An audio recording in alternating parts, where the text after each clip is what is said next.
capable of conquering Africa. That is what you think when you see the Land Cruiser 70 series, hey? Oh my goodness, when this drove up into my driveway, I was like, well, I have to go overlanding now.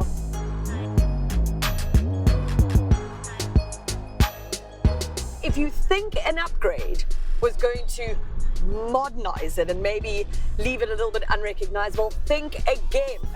Because one, why would you sort of mess with a winning recipe? But also, Land Cruiser's going hells to the no.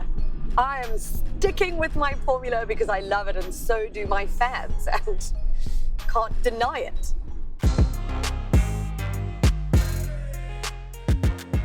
I feel like I'm in my dad's or my friend's dad's car from like 25 years ago. Even the smell isn't like a brand new smell, and I love it. Like, it is such a nostalgic feeling. And not only that, I think maybe I'm a little bit tired of the premium, fancy overlanders that are like jam-packed with features and are a little bit, and I don't mean this to be negative towards them, but about all the pomp and the fuss and this doesn't have any of that. It's sort of one of those friends of yours that just doesn't care what people think about them and you adore them for it. I wish I was more like that. The square lights have been replaced by round lights, which is probably the fanciest part on this car, those round lights. And even that doesn't make it look that fancy. Then on the interior, I giggle because it is so old school still. Do you know what I mean? Nothing in here is sort of shouting modern. The new thing in here is the steering wheel, which is Hilux Fortunate steering wheel. And then I'm going to chat about this touchscreen because it kind of annoys me that there's a touchscreen in here. If we're going to go this old school, like the aircon, which is still using like a lever, why go with a touchscreen? Don't try modernize it with that, because not only is it a terrible one, I mean, it's this big in this car, you've got two solid axles, okay? So this is not a smooth ride. You are kind of bouncing around a bit. Now you're trying to change something on this touchscreen, and you're not even giving started on the fact that it doesn't have a volume knob and it's only got the touchscreen sort of touchy one. So every time I try and change the volume, I change the channel of the radio. If I try and turn the volume down, I all of a sudden end up like in navigation. You can't be bouncing around and touching a screen. Take it out, just put traditional stuff in there.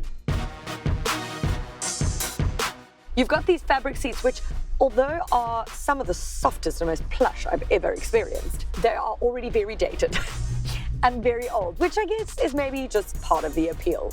You do get cruise control and you've got USB ports as well and a little bit more storage around here. There is loads of place to put all your stuff, which I love, obviously. They've added a 2.8-litre four-cylinder GD6 engine, which you'll know from the Hilux, for example. But the biggest change of that is the fact that it's mated to a 6-speed auto. I think it makes, even overlanding and 4x4ing just so much easier. Obviously, being in traffic so much easier. It's just the convenience of an auto, and that's fab. Off-road is where this car really shines, okay? I'm in an area where there is no off-roading whatsoever. I kind of stick out like a sore thumb and I feel like I shouldn't be here in this. Like, I'm doing this car a disservice. It doesn't belong on the roads and around town. It is meant for the outdoors. Even the visibility, which, oh my goodness, I don't think I've ever really been in a car with this sort of amount of visibility. It's amazing. So much so, I love this window so much, and this is probably not what this was, what the designers were thinking about when they made this. But when you put your window down and you drive up to get a ticket, when you enter a parking garage, oh my gosh, you can get out the whole window. It's amazing. You don't have to, sometimes you have to now open the door bit because you've gotten too far away from it, whatever. No, this is amazing. Obviously also great for sort of game viewing. Maybe don't keep it open when there are lions around, or any other wild animal for that matter. Actually, just South Africa in general, keep the window closed. You can see everything. When it comes to price, okay, so I find this interesting. It is 100 Rand short of R1 million. And I kind of think that if it was maybe 800,000, it would be, I would be perfect. This is amazing.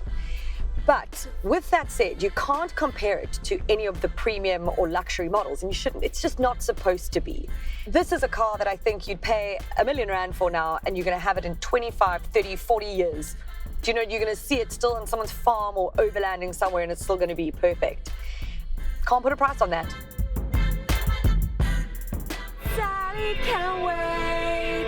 She knows it's too late as we're walking on back. And so sighs away.